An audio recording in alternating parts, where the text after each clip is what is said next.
Hello everyone, welcome to Vishnu IAS. Previous year question paper revision, day 2. Every day we are revising 10 questions with detailed explanation. In the same YouTube channel, there is a free crash course for Prelims 2020 by Vishnu sir. He will be discussing the prelims oriented topics. And join our Telegram channel to get info about the daily current affairs. First question. Microfinance is the provision of financial services to people of low income groups. This includes both the consumer and the self-employed. The service or services rendered under the microfinance are credit facilities, savings facility, insurance facilities, fund transfer facilities. Select the correct answer using the codes given below. Only 1, 1 and 4, 2 and 3, 1, 2, 3 and 4. This is 2011 question. Your answer is D. That is 1, 2, 3 and 4. That is all the 4 services are rendered by microfinance. Credit facilities, saving facilities, insurance facilities, fund transfer facilities. Microfinance, also called microcredit, is a type of banking service provided to unemployed or low income individuals or groups who otherwise would have no other access to financial service. Microfinance is a category of financial service targeting individuals and small businesses who lack access to conventional banking and related services. Microfinance includes microcredit, the provision of small loans to poor clients, savings and checking accounts, micro insurance and payment systems, among other branches. This answer is option D. Second question. Which of the following sets of elements was primarily responsible for the origin of life on earth? They are asking about the elements responsible for the origin of life on earth. That too, they are asking the primary elements. Okay, the elements which are primarily responsible. Okay, so hydrogen, oxygen, sodium is the first option. Second option is carbon, hydrogen, nitrogen. Third option, oxygen, calcium, phosphorus. Fourth option, carbon, hydrogen, potassium. This is a 2012 question. Okay, your answer is B. Okay, that is carbon, hydrogen and nitrogen. So, as biologists have examined different types of life on our planet, they have discovered a general property of earth life. The matter within every living creature mainly consists of 4 chemical elements: hydrogen, oxygen, carbon and nitrogen. All the other elements contribute less than 1% of the mass of any living organism. The elements beyond these 4 include small amount of phosphorus, which ranks as the most important and essential to most forms of life, together with still smaller amount of sulfur, sodium, magnesium, chlorine, potassium, calcium and iron. Okay, so the matter within every living creature has mainly consist of 4 chemical elements, that is hydrogen, oxygen, carbon and nitrogen. Origin of life started with the formation of simple organic molecule called nucleoside. The building block of nucleoside are carbon, hydrogen, oxygen, nitrogen and phosphorus. Carbon is the most important of these because of its capability to form a wide variety of compounds. So as per the given option, so this 4 elements, that is hydrogen, oxygen, carbon, nitrogen. Okay, so as per this option, this one B is the correct answer. Okay. Next, third question. From the point of view of evolution of living organisms, which one of the following is the correct sequence of evaluation? Okay, correct sequence of evaluation: otter, tortoise, shark. First option.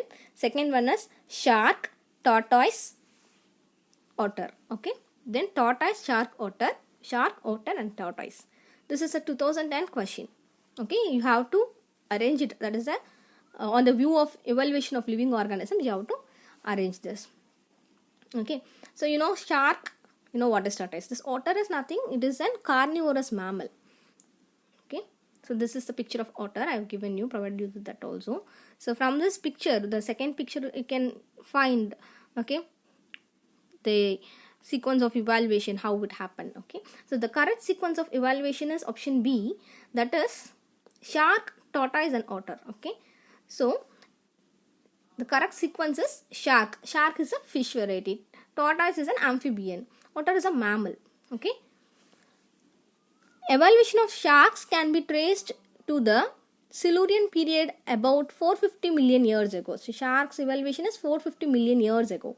The first proto-turtle are believed to have existed in the early Triassic period of the Mesozoic era about 220 million years ago. So this is 220 million years ago.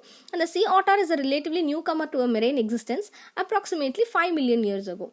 Okay. So on basis of the evaluation, the correct order is shark, tortoise and otter. Okay. So answer is B.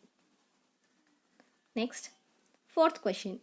Which of the following pair is or are correctly matched? Okay.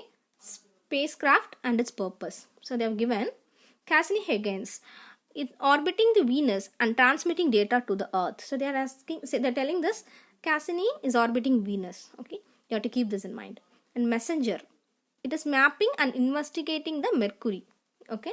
The next spacecraft is Voyager 1 and 2. It is exploring the outer solar system. Select the correct answer using the codes given below. Only one, that is only Cassini is matched correctly, you have to say. Or 2 and 3, that is Messenger and Voyager. 1 and 3 in all of this is matched correct. Okay, this is a 2014 question. And your correct answer is B. Okay, what is this B?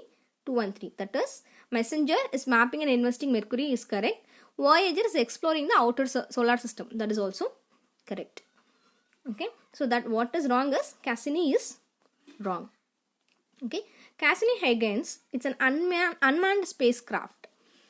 It is commonly called Cassini, involved a collaboration between NASA, European Space Agency and Italian Space Agency to send a probe to study the planet Saturn and its systems, including its rings and natural satellites. Okay, so it is studying Saturn, its system and its rings and natural satellites.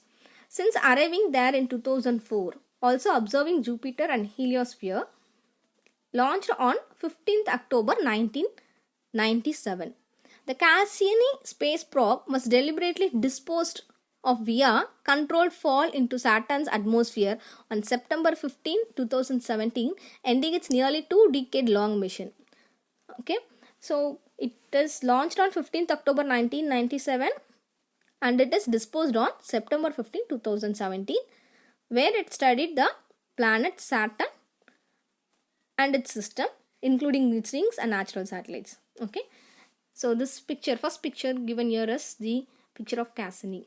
Okay, so second one, the smaller one, is the Messenger picture.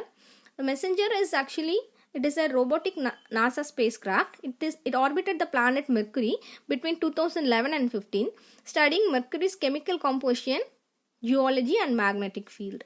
Next is Voyager 1 and 2. It is launched by NASA to study the outer solar system. The Voyager program is an American scientific program that employs two robotic probes, that is Voyager 1 and Voyager 2. It is launched in 1977 to take advantage of a favorable alignment of Jupiter, Saturn, Uranus and Neptune. Okay, so the correct answer is 2 and 3 is correctly matched. The Cassini is not orbiting Venus, it is orbiting Saturn. Okay, that's all. Next question is question number 5. With reference to the economic history of medieval India, the term Arakata refers to bonded labor, land grants made to military officers, water wheel used in the irrigation of land, wasteland converted to cultivated land. It is a 2016 question. Okay, so your answer. Okay, what is the question is about? It's a medieval India history. Okay, medieval India history question. Okay, the term Aragata, what it refers to. Okay, so from the word itself, if you find the word, what is the meaning of the word, then you can easily find out the answer. Okay, in Sanskrit, the word Aragata has been used in the ancient text to describe the Persian wheel. The Aragata comes from the combination of words Ara meaning spoke, Gata means pot. Okay, so there is evidence to argue that the system of lifting water from open wells was probably invented in India of the past, with its use of also in Iran, the Persia, and perhaps its discovery there, it came to be known as a Persian wheel. So the picture of this is I have given here. You can just have a view. So what it is, it's a it is full of there are pots in the wheel. Okay, it is spoke means the wheel is having the spoke and it is having pots surrounded it. So it is mainly used for lifting water from open wells. Okay, it is used for lifting water from open wells. So answer is C, that is water wheel used in the irrigation of land. Okay, so next is question number 6.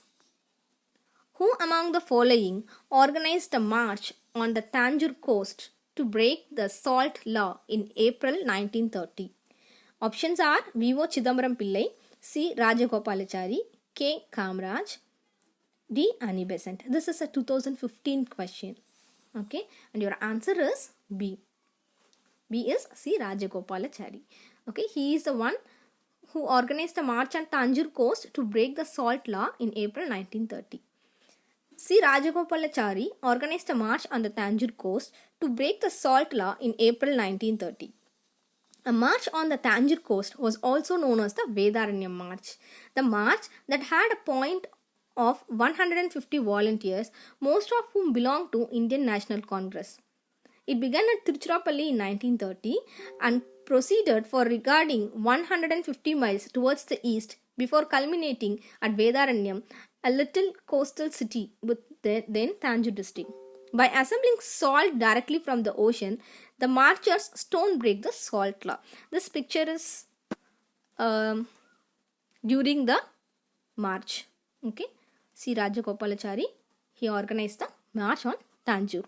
Okay, this is actually this Vedaranyam March or Vedaranyam Satyagraha. It's also called as Vedaranyam Satyagraha. It's a framework of non-violent civil disobedience movement in British India.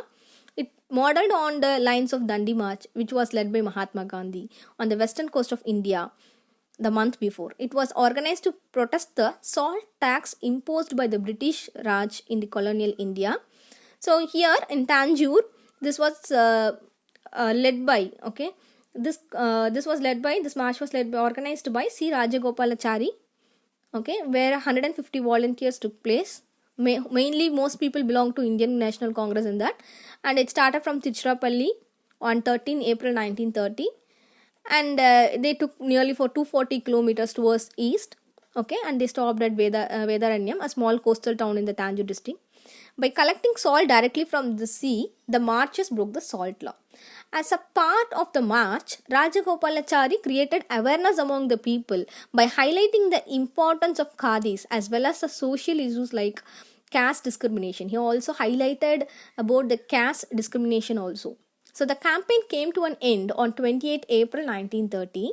So when the participants were arrested by the police, its leader Rajagopalachari was also imprisoned for 6 months. Okay, so this is all about Vedaranyam March in a very short way. So what is Vedaranyam March? If they ask, you have to keep this in mind. Okay, so answer is B. Okay, next question, 7th question. The Narmada river flows to the west, while most of other larger peninsular rivers flow to east. Why? It occupies a linear rift valley. First point. Second, it flows between Vindhyas and Satpuras. Third, the land slopes to the west from central India. Select the correct answer using the codes given below. Only 1, 2 and 3, 1 and 3, none of this. This is from 2013 question paper. Okay. So the explanation, okay, first let's see the answer. Answer is A, that is only 1. That is only first statement. Okay, the Narmada river flows to the west while most other peninsular rivers flow to east. Why? What is the reason? Okay, our Indian river system is mainly divided into two: Himalayan rivers and peninsular rivers. Okay, so in this peninsular rivers, Narmada is one among it. Okay, so they are telling us most of the peninsular rivers flow to east, but Narmada river alone flows to west. What is the reason? It occupies a linear rift valley, or it flows between Vindhyas and Satpuras. The land slopes to the west from central India. What was the reason? That is a question. This question, well, to answer this question, one thing is you have to be thorough with NCERT. This question is from NCERT geography. Okay, from class 11 and class 9 you have geography NCERT, where about rivers they have discussed in that. So when you are thorough with that NCERT, you can analyze what is the question, what they are asked, when you can answer those easily. Okay, this question is actually from NCRT. It is NCRT third chapter and NCRT 9th standard second chapter, 11th standard NCRT third chapter, and 9th standard NCRT second chapter. Okay, so in the reason explanation is Narmada and Tapti flow through rift valleys caused due to upheaval of the Himalayas. As it flows through the rift valley with the Satpura range, you can refer the map here. The map is very clear here. You can just refer here itself. The Satpura in south and Vindhyas in the north. Narmada is flowing through the area where the land is not sloping towards the west from central India, but it is flowing west because of the rift valleys only. So that is the reason. Narmada river is one of the three major rivers in peninsular India that run from east to west, along with Tapti river and Mahi river. Okay, all these rivers flow in a rift valley. So what is a rift valley is? It's a linear shaped lowland between several highlands of mountain ranges created by the action of geological rift or fault. Okay, that is a rift valley. So this is the reason why this river is flowing towards west direction. Okay, so answer is only one. Next, question number 8. Which of the following is an artificial lake? Kodaikanal, Tamil Nadu; Kolliru, Andhra Pradesh; Nainital, Uttarakhand; Renuka, Himachal Pradesh. Okay, this is a 2018 question. Okay, they are asking which of the following is an artificial lake. Answer is A, that is Kodaikanal from Tamil Nadu.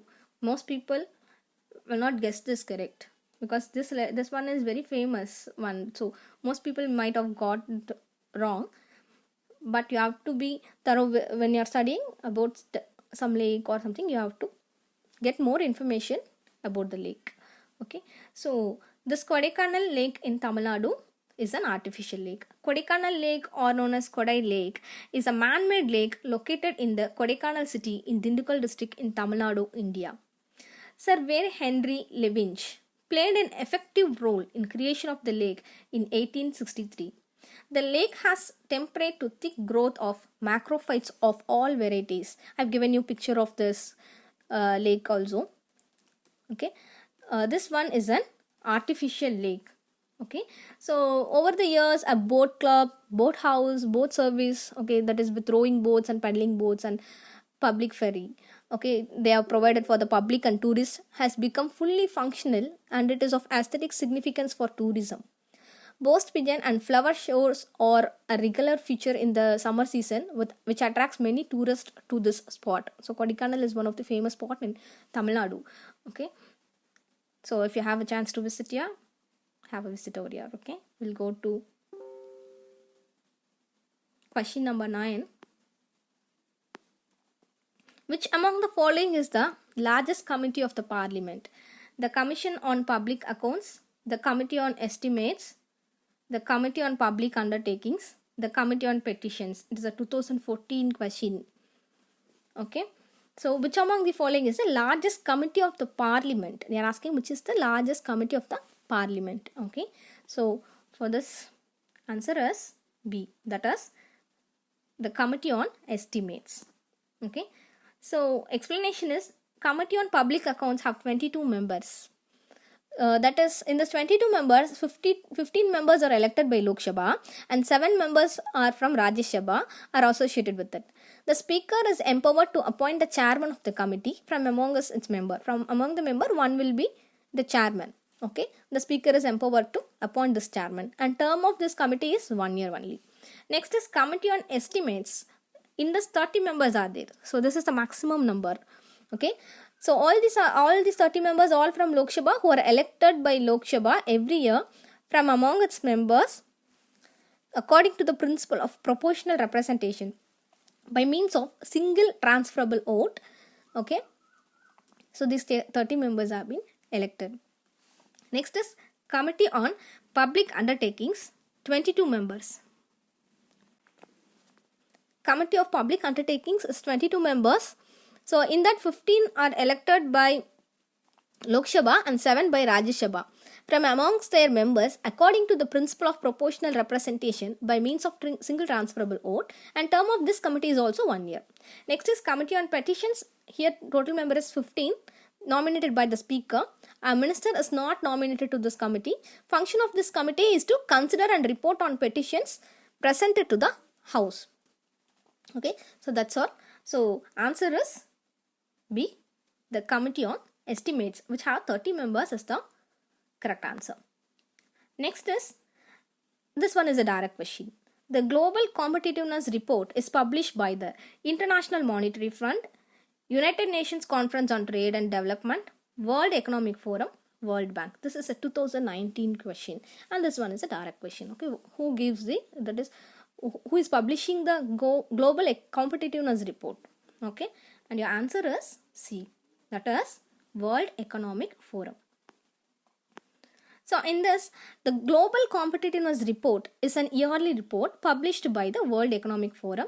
Since 2004, the Global Competitiveness Report ranks countries based on the Global Competitiveness Index, developed by Xavier Sala M. Martin and Elsa V. Attade. That's all. Thanks for watching. Don't forget to subscribe our channel. Thank you.